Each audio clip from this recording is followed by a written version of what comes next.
Namaste and welcome to another episode of the Bharat Varta podcast. I'm your host, Roshan Karyappa. This is going to be a very special episode on the legacy and present significance of three stalwarts of modern India, Babasaheb Ambedkar, Pandit Jawaharlal Nehru, and Sardar Patel. To discuss this, we have two very special guests as well, Harsh Gupta and Abhinav Prakash. Abhinav Prakash Singh is an assistant professor of economics at Sri Ram College of Commerce, Delhi University. He's also a much read and much sought after bilingual columnist in English and Hindi, writing on such matters as social, political, economic issues in popular media outlets. He's a fellow at the Asian Forum on Global Governance. Welcome, Abhinav. Great to have you on the podcast. Thank you, Rohan. Thank you for inviting me. Yeah. Harsh Gupta is an author, investor, and economist. He's the chief investment officer at the Ashika Group. You've heard him earlier on multiple Bharat Varta episodes speak on matters of policy, politics, and culture. He has a new book out, A New Idea of India, along with another eminent Bharat Varta guest, Rajiv Mantri. And it's an absolute must read. Welcome back, Harsh. Thank you so much, Roshan. Thank you. All right. Thanks so much, Harsh and Abhinav, for being on the podcast. Maybe to start things off, really want to ask you a summary of these three great leaders and what do you think they contributed specifically to the independence movement. Maybe we can begin with Abhinav first, and you could take, for instance, Babasaheb Ambedkar. See, first of all, we need to see India's independence movement as a summation of different movements, social political movements, which are going on in the country. It is basically from the, let's say, from the last century itself, that it became a coherent political movement, specifically with the entry of the Mahatma Gandhi. Before that, you had so many different groups doing their different things. There was a Congress which was formed in 1885, if I'm not wrong, but it was an umbrella organization. There were different groups fighting for social rights, some fighting for political rights, some people thinking, arguing that the British or the colonial masters are the main enemy of the India, others saying that they are not the main enemy, is the local power structure, the local social structure, which is the main impediment to India's development. And they were just, brought together very late on a coherent political platform. And this is how we have to look at India's freedom struggle. There was not one movement which was going on, there were several movements going on in the country. The Nehru become prominent in the 30s, as we know. Basically, with the rise of the left wing in the Congress, and as a Fabian socialist, he starts taking over the political party, and you have the rise of the socialism across the world. So he was on a rising curve. Patel, on the other hand, was an organizational man. We know that he led so many satyagrahas, the Bardoli Kisan movement, other kinds of things. So he was the main powerhouse of the Congress party, and his contribution is immense. Ambedkar, on the other hand, stayed away from the Congress party. Ambedkar's main plank was that, see, political freedom is okay, but the point is that who is going to get the political freedom, and that's the main point. His argument was that is India really ready for political freedom without tackling the social issues of the society and why you were enslaved in the first place? So if you see the Congress party, there was a vibrant debate within the Congress movement. Congress was an umbrella organization, told you, that should India tackle social questions first or the political questions first? And this was a long raising debate. People like Swami Shraddhanand were on the side of the social issues first, political issues later, and people like Gandhi or Nehru were on the side of political issues first. Once we get the political freedom, we can tackle those social issues. So I see Ambedkar in that line. He was not very much involved in this Congress movement, which has become by default de-independence movement. But I think his contribution was immense because the masses of India were never really mobilized in the mainstream political structures of the society. I think that is where the Ambedkar's contribution comes from, that he was able to draw in this whole mass of Dalits and the untouchable into modern political movement, which ultimately had an impact. Because you see, once you have mobilized them, when you have created political consciousness, they can go anywhere. I mean, most of them, in fact, in the North India at least, joined the Mahatma Gandhi's movement, right? Not a Ambedkarite movement as such. So I think that I will see his enduring contribution to the India's freedom struggle. He was not part of the Congress movement. So you see all these questions coming up. Where was Ambedkar when Quit India movement was happening? where was Ambedkar when Gandhi was doing this thing? But but the Ambedkar considered Gandhi and Congress to be fraud. So there's no point of him joining them in their political movement. Right. That's very well summarized, Abhinav. Thank you so much. Harsh, do you want to add on perhaps Pandit Nehru and Patel as well? I mean, you've written about these two extensively in your book as well. Okay, thank you so much, Roshan, once again for having me. I think what Abhinav just kind of laid the context out was absolutely brilliant, and with a special focus on Dr. Bhimrao Ambedkar, as you asked him. So about Jawaharlal Nehru and Sardar Patel, I think I'll just add a bit on the context side. Both Nehru and Patel cannot be discussed without discussing, or at least referring to Gandhi.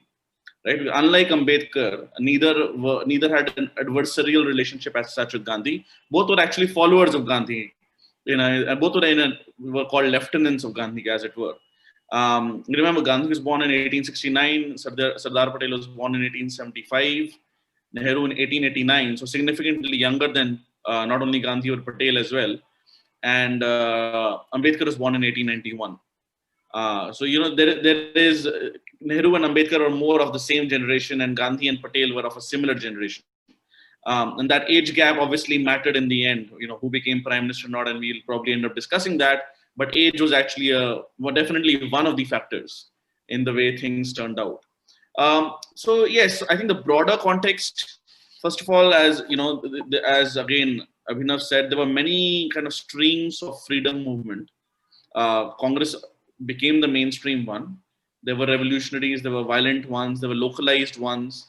And of course, even in the larger sweep of history, we must remember that this was the time India finally got independence, not just from the Britishers, but also from Turkic Mughal Muslim rule, right? I mean, even during the 18th century when the Marathas and to some extent the Sikhs and others had the Jats and the Ahoms had started kind of withering down Muslim political power, just like it happened globally, by the way. I mean, 1683, Vienna is well known in Europe.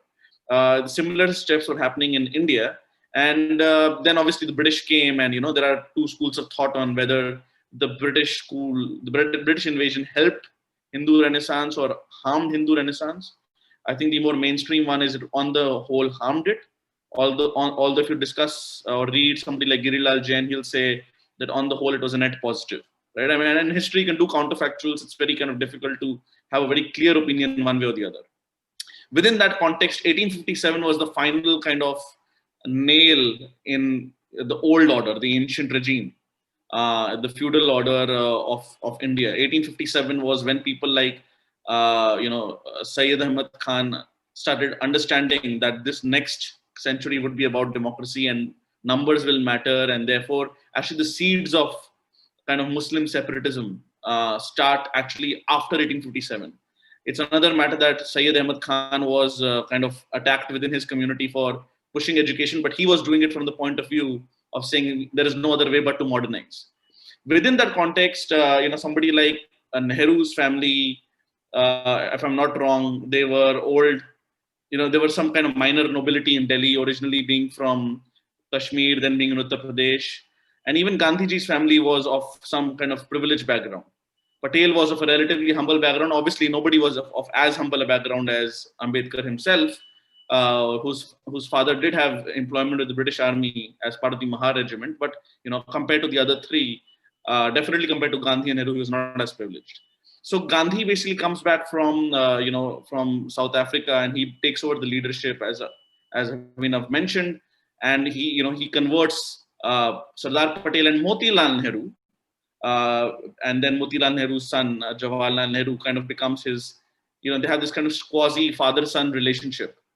And Nehru first comes to prominence in 1929, giving the Poon Swaraj speech. Saying that we do not want dominion status, so to speak, we want independence. And Patel was just the kind of silent organizer throughout. Like he had worked his way up from Gujarat level, and he had shown his raw power in organizing. And those kind of Nehru having the silver spoon thanks to his father, who was an extremely prosperous lawyer, and Patel being the kind of conscientious worker, that kind of role, and being slightly older, being more mature, being less impulsive, that kind of dynamic carried on for basically till the end of their lives. And so in the mid 40s, when this whole cabinet mission plan negotiations are going on with Muslim League. So the first congressman who actually started kind of telling Gandhiji that let's accept partition, and who was as kind of perspicacious as Ambedkar was in his writing of Pakistan or partition of India, was actually Rajaji. And Rajaji in the early 40s, when he said, maybe actually separating and breaking India makes some sense if you want to have a coherent Hindu India, he was actually vilified by everybody because, it's kind of, you are talking about the unthinkable. Although it's another matter that eventually that's what happened.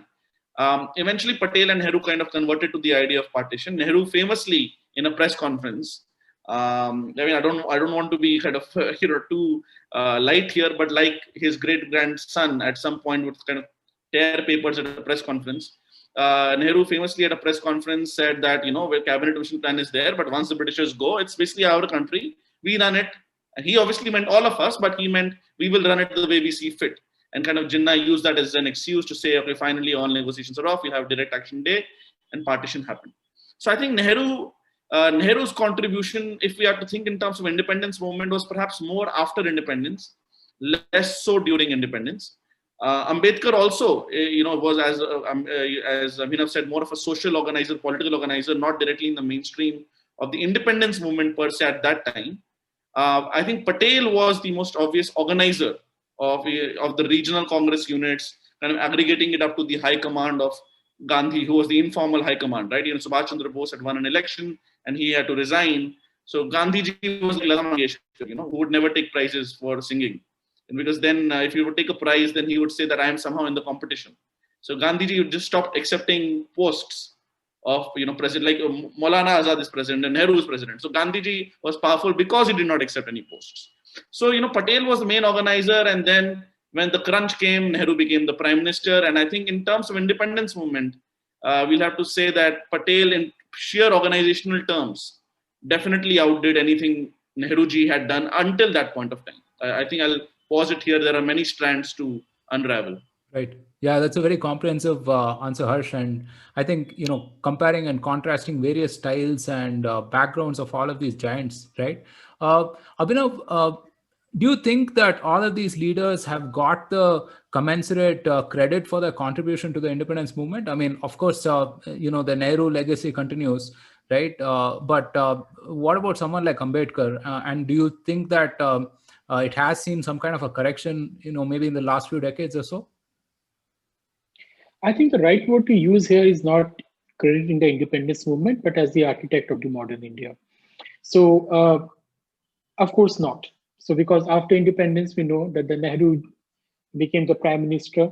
Around Nehru, despite all the virtues which are showered upon him in the history writings, he was kind of a self-centered person. He's the classic example of the person who is the Arjun in the Bhagavad Gita, that my hand should be clean and I don't care if the world around me burns down. And this is what Krishna is trying to tell Arjun, that it doesn't matter whether your hands are clean or not. What you need to do is to do your karma. So he was a very self-centered person, Nehru, and around him grew the entire this cabal of what we now today call Idea of India group or Idea of India Brigade.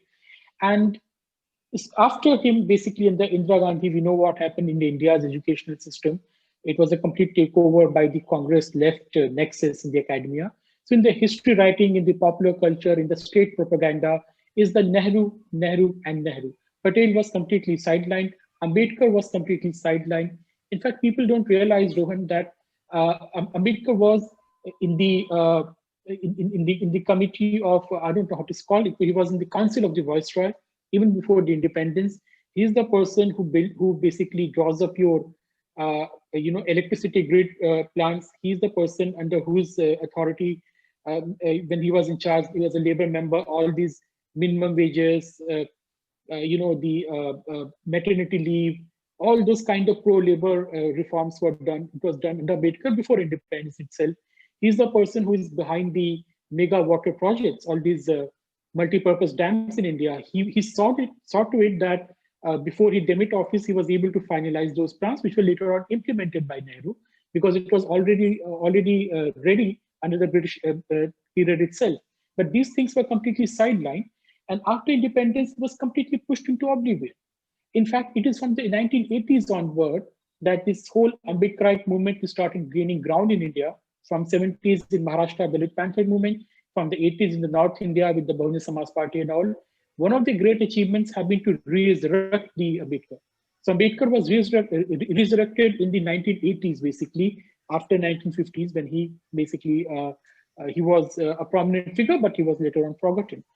Unfortunately, Patel never had that constituency. So Ambedkar was lucky in the hindsight in that sense. There was a community behind him, a social movement behind him, a political movement grew out of it, which was able to reestablish Ambedkar as the preeminent architect of the modern India.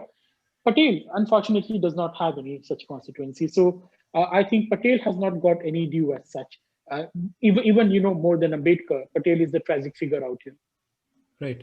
Harsh, the similar question to you as well in terms of, what Abhinav mentioned as well, that Patel hasn't gotten his due credit. And, previously you said that all things weighed. I mean, he had the most, most impact among the people that we're discussing on the independence movement itself, right? So how do you see that in present context as well?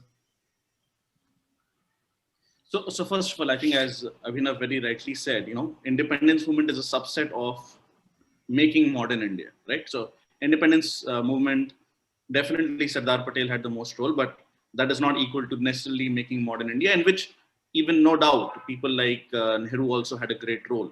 We remember Nehru ji died in 1964 and he was prime minister for 17 years, right? So I mean, whether agree or disagree, just the sheer staying power has to count for something. So, but let's step back and see where the credit has been given or not. Remember, both, if I'm not wrong, both Sardar Patel and Ambedkar get the Bharat Ratna posthumously in 1990 and 1991. Okay, so they are long gone. I think Ambedkar died in 1956 and Patel, I think, died in 1948 or 49, 1950, I think. This is like 40, 50 years after, and this is not a coincidence that I think that Rajiv Gandhi was not in power. The Nehru dynasty was not in power. So this is it is just one small sign of even the official Indian state historiography recognizing or bowing down to their achievements. Now, so that is in terms of the achievements, but we also have to again look at the context. Look at the context of somebody like Ambedkar. So Ambedkar is like, he goes to school and if the peon of the school is not attending school that day, he does not get to drink water. Because no upper caste, so-called upper caste person will give him water, and even them they will give from very top. And he wrote in his diary, "No peon, no water." So he eating, it's massive discrimination he faced in his own lifetime. So today there are at least people who can talk about discrimination in a somewhat abstract sense, right? Even if they come from a family which was historically, or a community is historically discriminated against. Ambedkar kind of saw this during his own lifetime. But what is the beauty of Ambedkar is that he, despite all this, he manages to have a very civilizational worldview, despite these constant insults. And part of the beauty of that is because even the name Ambedkar was given to him by a Brahmin teacher. Like he was, even his recommendation to be sent to Columbia by a princely state, the recommendation was a Brahmin, and obviously the guy who sponsored it was not from a Dalit background. So he saw Indian society he observed and studied Indian society in a very deep manner. It's something that, and having gone through these deep insults personally, I think at one point when he was serving the Gaikwad, he couldn't really rent a place properly, and he was once thrown out. Almost like Gandhiji was thrown out of the train in South Africa. So Ambedkar's, and then he has multiple degrees from US, UK, elsewhere in Europe, and he almost kind of makes sure that nobody can ever say that this leader from a Dalit background is not educated. He so more than made up for it that he was by far the most erudite person in the room, right? Like it was almost like he was overcompensating for it. So in that sense, Ambedkar's struggle in the context and the fact that he has gotten this recognition even till the 70s, the voice of Dalits in India was Jagjeevan Ram. Even Sardar Patel, until Narendra Modi kind of became so powerful. And very briefly in the earlier, when LK Advani used to compare himself to Sardar Patel, he was also kind of sidelined. So I think this is just a normalization of Indian discourse where we go beyond one family, and sometimes the pendulum swings in excess in both the directions. But I think, Abhinav is absolutely right that actually only slowly now is Patel getting in all national audiences, type of unity and so forth.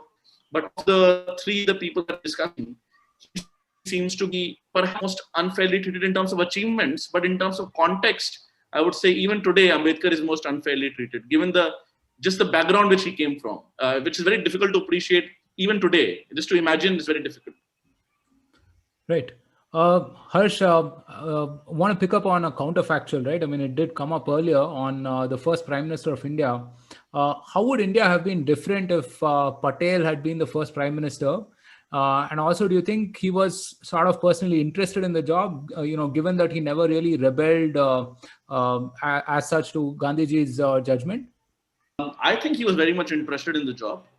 I don't know why he said no. I think he was very much in awe of Gandhiji, even though he often publicly disagreed. And towards the end, I think both Gandhi and Nehru kind of treated Gandhiji as, both Patel and Nehru treated Gandhi as a bit of a mild nuisance towards the very end. However, the way he was killed by Godse, kind of revived Gandhi's mythology.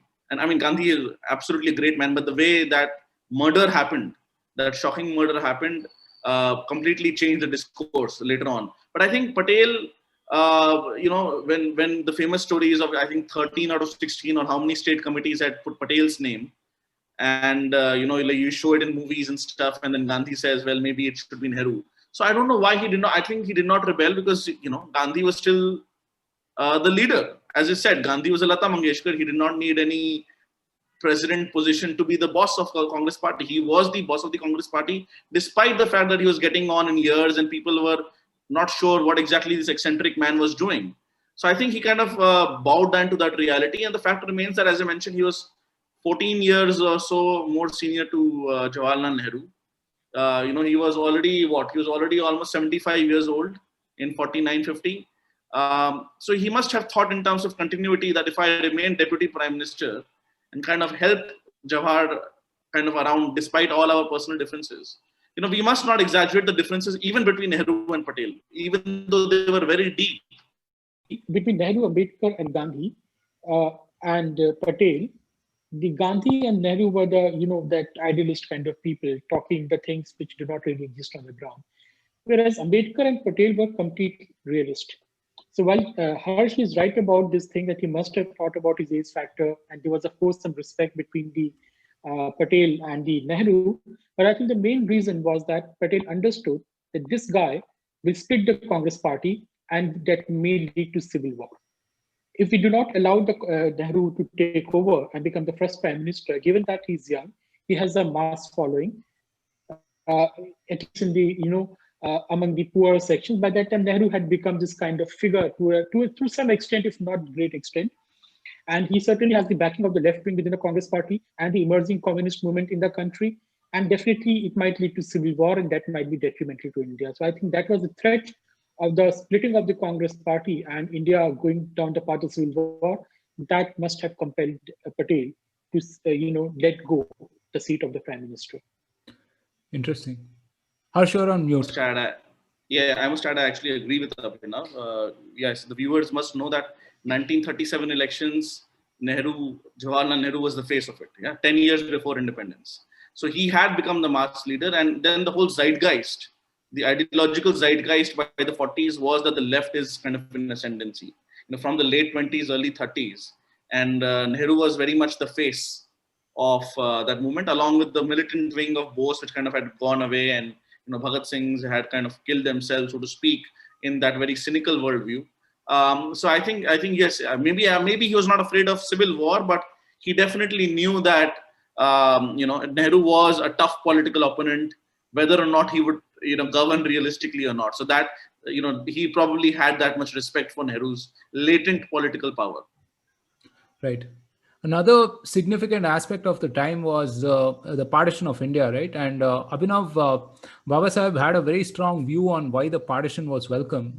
He wrote extensively about the need to create Pakistan as being timely and logical. Venkat Tulipala has also extensively commented on this in his analysis in the book creating a new Medina. Could the partition have been prevented, in your opinion? Not at all. It was destiny, and then another partition of India is also the destiny. See, the Hindus and Muslims as a community have never lived together. They have only lived together because that was the reality, that you are living together next door, as simple as that. The Hindu-Muslim unity never existed throughout the history. Whatever unity between Hindus and Muslims you talk about was simply because, that most of the people who are Muslims in India, they are converts from different Hindu castes. So they carried with them the old traditions, old customs. That is what you see as the unity. Like up until like few decades back in the Western UP, the Jats and the Muslim Jats especially, I mean, you cannot distinguish between them because they would be so united with each other socially, not because of the religion, but because of their common gotra and the caste and all. So whatever unity you saw or you see is because of that.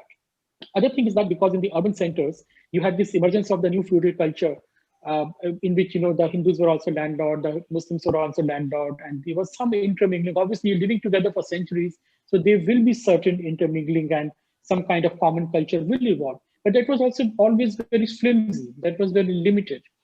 So first of all, Hindus and Muslims are two different civilizations. There should not be any doubt about it, right? And this is the entire problem out here. And this is not just India's problem. That's a problem all over the world. That Islam demands not just religious allegiance, but also civilizational allegiance. I think Naipaul wrote about it, that there is no imperialism like Islamic imperialism, because the converts, not only his God changes, but also his sense of history changes, his sense of identity changes, his sense of culture changes, his civilizational worldview changes. So I think that was a very foregone conclusion. The Hindus and Muslims lived together under autocratic rule, earlier under the Mughals or the Turks or maybe the British or the Marathas. So there was no concept of democracy, there was no concept of popular rule. So it was possible to keep different populations together. But once the modernity arrives and the modern political structures arrive, especially the democracy, when numbers start becoming prominent, then Muslim elite said, no, we can't live under the Hindu. And they were right about it. Why should we blame them, right? They have a very clear-cut view of what they want. And what they wanted in the 40s and the 30s is the Hindus who were always confused about it, Rohan. So, and here you also remember that India's freedom struggle or independence movement was always a Hindu movement. I mean, there was hardly any substantial Muslim participation in it. No matter how many lies were told by the liberal historians or the left-wing historians, Muslims did not participate in the India's modern political freedom struggle. Did participate in the 1857 revolt, but after that they did not. And wherever they participated was basically on the plank of the religious line, not on the national line. So Gandhi's Khilafat movement, right? Gandhi as the leader of jihad. That is where you have one substantial participation of Muslims in this movement, but for Khilafat, for saving the Turkey, not for India's independence, right? Never forget that. And after that, there was no substantial participation. Now, of course, India is a large country. India always had large population. So even if 10 or 20% Muslims were participating, that itself is a large number, and you will find lots of names spread across the country. I mean, they have no doubt, they have no confusion. Their ideological point is clear, their concepts are clear, their construct is clear, and they are more logical than the Hindu. Right? So they know what is happening, they know what they want. And I think there was nothing surprising for me if you look back at the India's partition. It was simply that a proportion or a section of the population changed its allegiance towards a different civilization narrative. They no longer see themselves as the part of the Indian civilization. So it was civilization fault line manifesting itself into national boundaries. Right. So Harsh, I'll add to that. I'm sure you would want to add. Yeah, sure. So I almost fully agree. Let me add the word almost with what Abhinav has mentioned, except his prognostication about the future. So I'll come to that separately about a second partition that he has predicted. Maybe I kind of disagree on that, but I agree on the partition part in the sense, and actually I write in this book along with Rajiv, A New Idea of India, that actually the India-Pakistan border is a civilizational border. It's probably the hardest civilizational border in India. And also what happens is the term culture and civilization get commingled. But you see the culture term is relatively shallow and the civilizational word is deeper. It's soul deep, as we call it in the book. So what I mean by that is you can have common linguistic, gastronomic, food, music kind of things that you share. Again, as Abhinav mentioned, over centuries, these things evolve, especially if the vast majority of flock of converts to Islam in the subcontinent do come from a Hindu background anyway. But the moment it comes to deeper issues of identity, there is a massive chasm. And I think that chasm was never quite reconciled. And I don't think it can be reconciled given the nature of Islam and Hinduism. Islam is the most unrelenting monotheism, proselytizing monotheism that we have.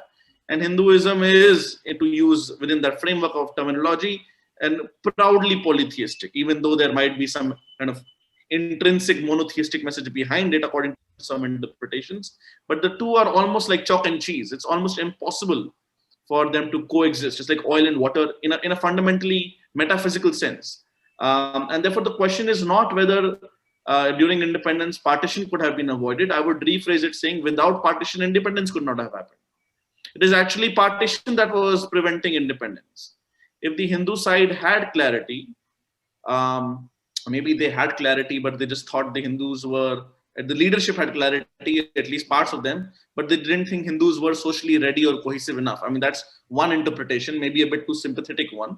But in any case, without that, what now is Bangladesh and Pakistan kind of falling off, or the way Ambedkar would say, kind of keeping India down, the rest of India down, India could not have been free, because it is impossible for a tiny, very, very tiny elite of Britishers to keep then 300 million Indians in chains. It was because Indians were internally divided, and that division was not healed. The division was basically formalized into 2 and then later 3 states. So the question then becomes which is why I'm a bit hesitant about giving all the credit to the Congress movement, because Gandhi's fundamental fault, assuming he did not have some deeper understanding, was that he did not appreciate this point. He was actually opposed to partition till the very end. And Ambedkar actually writes about exchange of population. He gives the Turkey-Cyprus example, which happened in the 1920s, if I'm not wrong, in his monograph on partition, or Pakistan, or the partition of India. And he says, why can't we create more coherent nations?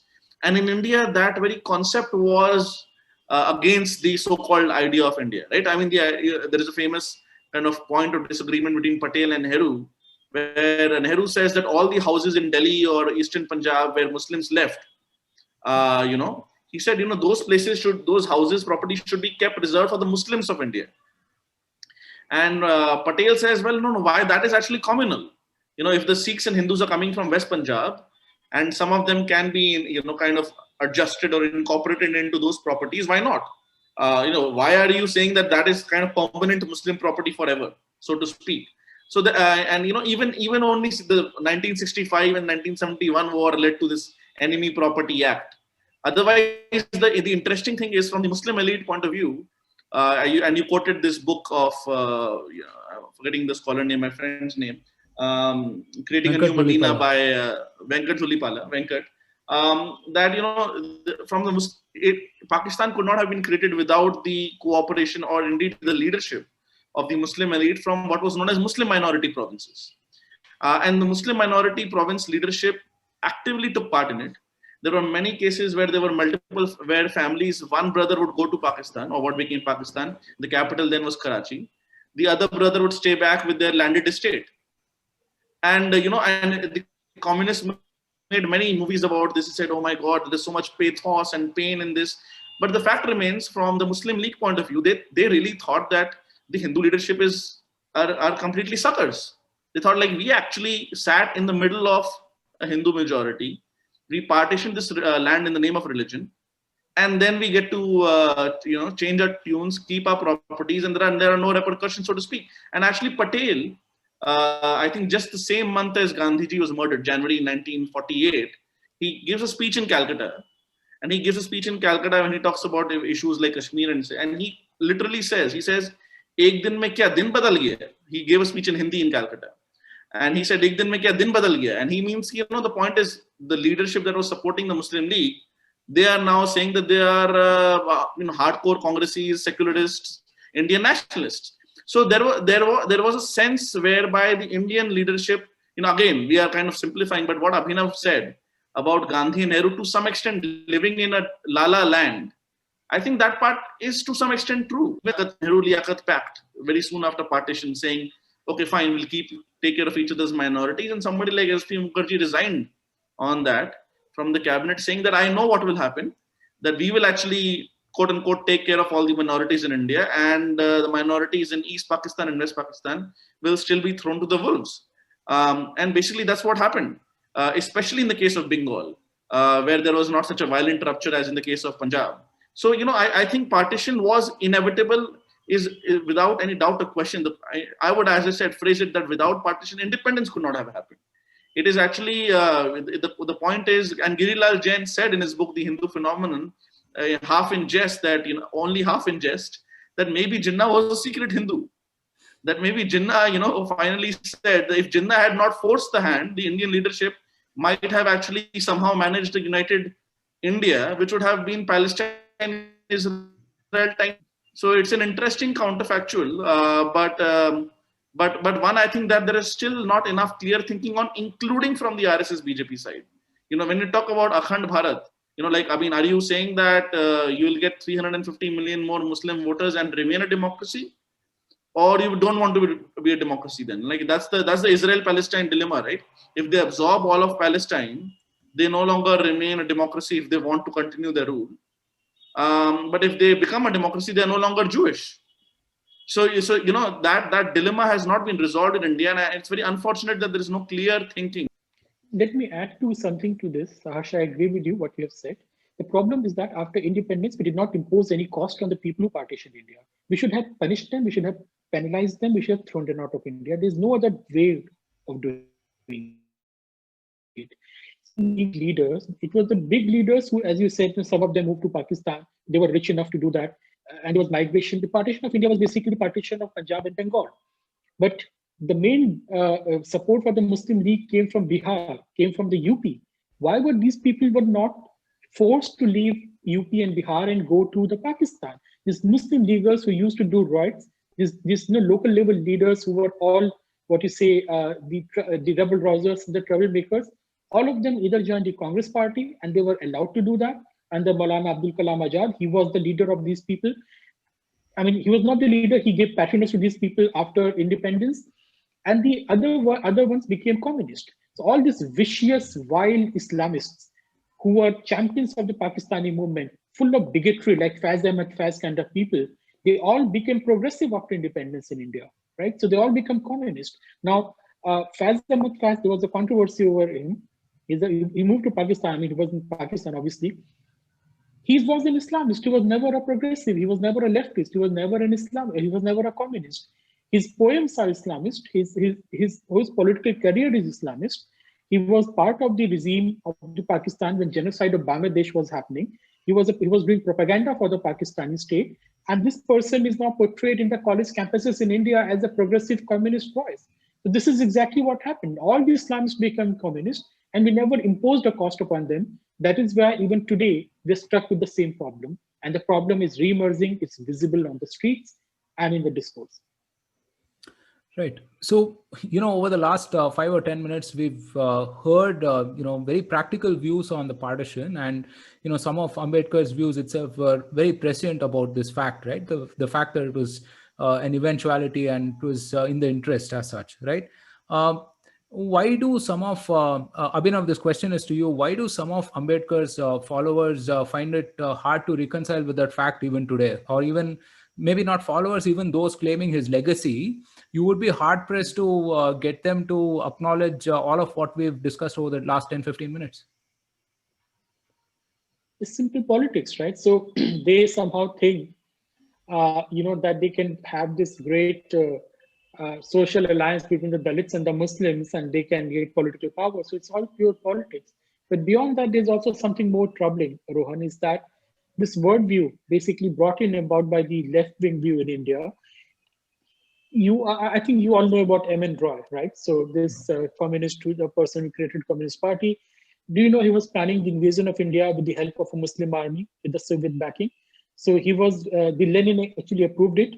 The training camps this is 1930s we are talking about. The training camps were set up in the Central Asia. They were trying to enlist Afghanistan, the Shah of Afghanistan. So lots of Muslims at that time in the 20s, and they were leaving India and they were going to fight for the Ottoman Caliph. So he was recruiting them and training them. The great idea was to invade India on the back of a great Islamic army and throw these people out, the Britishers out, and also suppress what they call backward Hindu religion, which is paganism. So according to this worldview, this left-wing progressive worldview, worship of many gods is inferior to the worship of one god, because worship of one god, monotheism, somehow signifies or heralds the progressive era, that you have become more rational. They fight among each other, they are Ambedkarites on the left, but there's a lot of overlap between the two in their worldview. So they actually think in these terms that paganism, polytheism, like Hinduism, is actually a backward religion. It needs to be destroyed, completely wiped out from the face of the earth if human society has to progress. Even though these people are atheist, they think that Islam is also bad, but they think that Islam is better off than Hinduism. So this is what you see. It's an ideological question as well. It's a deep rot in the thinking process, and also is political thing that they will not speak against their political lies in the electoral front. I think that's what explains this kind of blindness. Another thing is that these things are never ever discussed in the public discourse. So no one talks about what Ambedkar thought about Islam. They try to rationalize it. If you read Ambedkar on Islam and Muslims, you will be hard pressed to think sometimes, is it Savarkar or is it Ambedkar? Right. Right. So we spoke about independence, we spoke about partition. Harsh, Sardar Patel led the Indian reunification as such. Do you think that the issue of Kashmir could have been resolved had Patel been leading the project and not Nehru? I mean, this is an often, again, one more counterfactual that is often, discussed. Well, I think that's a good question. It's a very nuanced question, and people selectively quote, based on specific turns in Indian modern history. At one point of time, very early on, Patel was ready to think about potentially trading the Kashmir Valley with Hyderabad and Junagadh. If a Muslim League would kind of give those two up without any major fight or battle. That, and then you can quote saying that he was also party to the 370 kind of compromise, and so on and so forth. But the fact remains that, as we've been saying, he was a realist. He opposed going to the United Nations. And, the moment the invasion happened, and, I mentioned the Calcutta speech, which happened after the invasion, and he's saying, like this, hum ek inch zameen bhi nahi denge. He's very crystal clear about that. The moment the invasion happened, he said, agar aap ladke lena hai, to ladke lo. He's saying, if you have to fight for it, then we'll fight for it. So I think there is no doubt in my mind that if somebody like Patel himself or somebody like Patel had 10 years, even all of 1950s, the Kashmir problem would have been solved basically then and there. I mean, there is, even within the setup for democracy, all you had to do was move a couple of million people from Bihar and UP, and the demographics were changed, right? I mean, it came down to that. I mean, without doing any Chinese or Soviet style authoritarian kind of steps. So there is no doubt in my mind that Patel would have solved the problem, but I'm just giving the context that it is possible for people to selectively quote certain actions at certain points, and they do that, saying that, he was for the bartering in a certain context initially, yes, or he was the author or one of the principal authors of 370, yes, but the 370 was under temporary provisions of the constitution. Sardar Patel was very clear that he had to integrate it. He was further clear on the buffer requirement of the Tibet area itself. All these problems that we have with Pakistan and China ongoing till 2020 and in the future would certainly have been of a much milder nature if somebody as clear-headed as Patel would have been in power for any significant period of time. Right. Abhinav, coming to you on a question with respect to Nehru, right? How would you judge his tenure? And do you think that, we kind of judge him harsher than what he should be because his political legacy continues? I mean, we're still dealing with plenty of what he did in those days. Well, I agree. We are sometimes very harsh with Nehru. We also have to look him in his own context. the context of those times, the intellectual movements of those times. So he was very much inspired or very much influenced by the Soviet-style socialism. I mean, that was the, let's say, fashionable thing in those times, and he was not alone. That was across the world. So I think we sometimes judge him very harshly, but let's remember he was the leader of the first Hindu empire after centuries, right? I'm very cautious using the word empire, because the scale and size of the Republic of India and the kind of demographics it encompasses, our opponents anyways call us Hindu empire. So why should we for let's say, for on a lighter note, this is a comparable entity, right? So it's a democratic state, it's a republic, it's not an empire. We don't have kings, but on the on the comparison of the scale and the extent of Republic of India, it competes with the empires of the old and the kind of demographies, differences we encompass in ourselves. So remember, he was the Hindu leader, first Hindu sovereign Hindu leader after centuries. So we have to respect him for that. He created the first Republic of India. We have to respect him for that. He actually did lay down the foundation of the modern industry in India. However flawed, his 5-year plans were clearly flawed, no doubt about it, but we have to credit that he did something, right?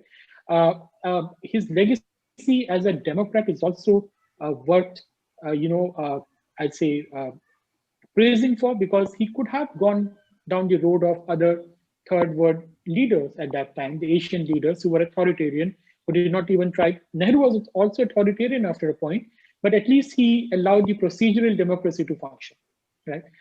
We judge him too harshly, no doubt about it, but we judge him harshly because somehow his time period is portrayed as some golden era, this idea of India when everything was good, which is completely wrong. I mean, how did Nehru remain in power? He was prime minister for 3 terms, if I'm not wrong. 3 times. How did he remain in power? Was it a democratic mandate? I will say no, because most of the India was not even allowed to vote, right? So if you go to the villages, especially the Dalits, because we're talking Ambedkar as well, the Dalits were not even allowed to vote, or they would vote as told by the upper caste or their jamindars or landlords in the villages. There was extreme violence on the ground if they tried to assert their political rights. So Nehru was winning based on these kind of, booth capturing, this kind of forced voting or denial of the voting. So we judge him harshly, not because of what he was, but because of what his followers and his, court historians, I'd say the communist court historians of the Congress, how they have portrayed him in the history figure and how they try to make India about Nehru. So we deny that thing, that India is much bigger than Nehru. Nehru was just one of the leaders of India, a big leader, a tall leader, as told you, an important leader in the Hindu history, no doubt about it. But I think we have to be more realistic in judging Nehru and any other person in our history. Right. Yeah, and, I'll add on that. I think it's a fascinating topic, with your permission, Roshan. No, go ahead, please. Yeah, so I would say absolutely, as usual, a very balanced take by Abhinav. Yes, somebody like Nehru, I don't know if you've read, Roshan or Abhinav probably has, if you read Perry Anderson. So Perry Anderson is, I think, this Western Marxist historian who's written this kind of compilation called the Indian Ideology. So the Indian ideology, in which he basically says that this Indian Republic is, I'm just directly quoting him, the Hindu Empire. I mean, if not directly quoting, I'm paraphrasing him. And one of the famous lines he says in the Indian ideology is, where the Hindu majority ends, that is where AFSPA begins. The Protection Act. So, to some extent, people who are clear-eyed and who are ideological opponents of the Indian project do call it the Hindu Empire. And in that sense, Nehru was the first Hindu Chhatrapati in a long, long time, albeit democratically elected. He was very much a modernizer. He made big mistakes on economics. And while he was trying to make a Muslim vote bank, which is why I think he did not have a uniform civil code, because for his leftist economics and foreign policy, I do think that sitting in the 1950s, they kind of linearly extrapolated thinking that Islam, like other religions, is going to be domesticated soon. You have to remember that the 70s and the oil price boom changed the narrative around political Islam. And now, sitting after 9/11 and 26/11, we retrospectively imagine the same kind of anxieties in the 1950s. But after partition, when the Muslim demographic was around 10% of India, and there was a sense that this is the future of Islam. So people misread the broader civilization history of Islam, including Nehru. And Nehru had his own faults. He made Indira Gandhi the president of Congress in his own lifetime in 1959. And you can talk about here and there, but basically he was a modernizer who made the first Indian state. At least he made sure elections happened. There are many problems you can discuss. He actually amended the constitution before the first election. The first amendment was passed before the 1952 elections. So what is the point of creating the constitution if you use the Constituent Assembly to amend the constitution without waiting for the very first universal adult franchise election that was next year? So there are all kinds of things we can argue with Nehru, but Nehru broadly was a modernizer. And I think Indians broadly like modernizers. Even Gandhi's message, while couched in traditionalism, and he kind of moved on caste away from defending Sanatana Dharma in an ashram sense to kind of opposing untouchability. And even though he was always wrong about this whole rural utopia that he thought about, all the leaders of India were very much modernists. And of how to kind of dissolve the caste system, either directly or indirectly, slowly or fast, how to create a kind of Hindu, modern, universalist civilization. I personally prefer the word dharmic. It's slightly broader, but yes, the word Hindu is what is popularly used. So I think in that sense, even something like we nowadays discuss temple regulations and all that is there. The Indian state should probably not control Hindu temples, but you have to this in the context of a called Hindu state, reforming Hindu practices and letting go of other religions. One of the funny things is Mao and Stalin were called Han and Russian chauvinists respectively, even though in all their official announcements they would talk about all these nationalities in communist China and Soviet Union. So Nehru in that sense was also of all these communities in India, but he was very keenly aware of what constituted the core of India. And we quote speeches in our book. In 1948, he goes to Aligarh Muslim University again, just 1 week before Gandhi's murder. And he tells the students of Aligarh Muslim University, looks them in the eyes and say, I am very proud of this heritage. When I look back at the thousands of years of heritage, do you feel the same kind of chill down the spine, the same excitement I feel? And it's a rhetorical question. Everybody knows it's a rhetorical question because it is 1 year after partition. Nehru knows that Aligarh Muslim University was ground zero, intellectual ground zero of the partition movement. But he still asks that question, and therefore, it is easy to retrospectively blame them. There is no doubt that if his dynasty was not in power, we would have had a fairer, I would say, analysis of Nehru's contributions. And the way Rahul Gandhi is going, if the dynasty gets out of its power, maybe in 10 years, we on the Hindu side will end up putting him in our pantheon. Who knows? Right. Yeah, it's just so hard to do the counterfactual with this, right? I mean, so in a sense, I mean, how is one supposed to really measure the impact of someone else in a position post-independence to be the ruler of like 300 million people, right? So Harsh and Abhinav, this has been a fascinating podcast. We've discussed many different aspects to these three great people, right? So maybe we'll end with your comments on their significance in the present context. I'll begin with you, Abhinav. How would you characterize, Ambedkar ji, Pandit Nehru, and Vallabhbhai Patel in the present context, their significance? Well, I would say that as we are entering a new century, I mean, we have already entered a new century, but it's 20 years already of the new century. But you see what is happening in India. There are two forces which are very prominent and which are getting very strong and which I think will shape the future of India. One is the Savarkarite school of thought, which is Hindutva, and the other one is Ambedkarite. And you see in the India's political landscape, broadly speaking, these are the two major forces which you see. The Nehruvian thought is over, the communism and the left thing is over, socialism was a time pass. All these things have disappeared and, they have receded into oblivion in a sense. He was not in favor of the RSS movement. He was not in the favor of this Savarkarite Hindutva movement, but he is the one who Savarkar would have always appreciated and approved of. So these thoughts and Ambedkar's thought, when they were written, they were basically written for the future. So you see, in their own lifetime, they did not have that much of taking. The Ambedkar's thought rate, for example, his reach was very limited. Now we see him as a great figure on the historical scene, but his reach was always limited to Maharashtra and to extent in the among the Dalit communities of different parts of the countries. But what he wrote, you see, it is becoming more and more prominent. You see, everyone is trying to claim his legacy. Every political party tries to portray himself as the inheritor of the Ambedkarite thought.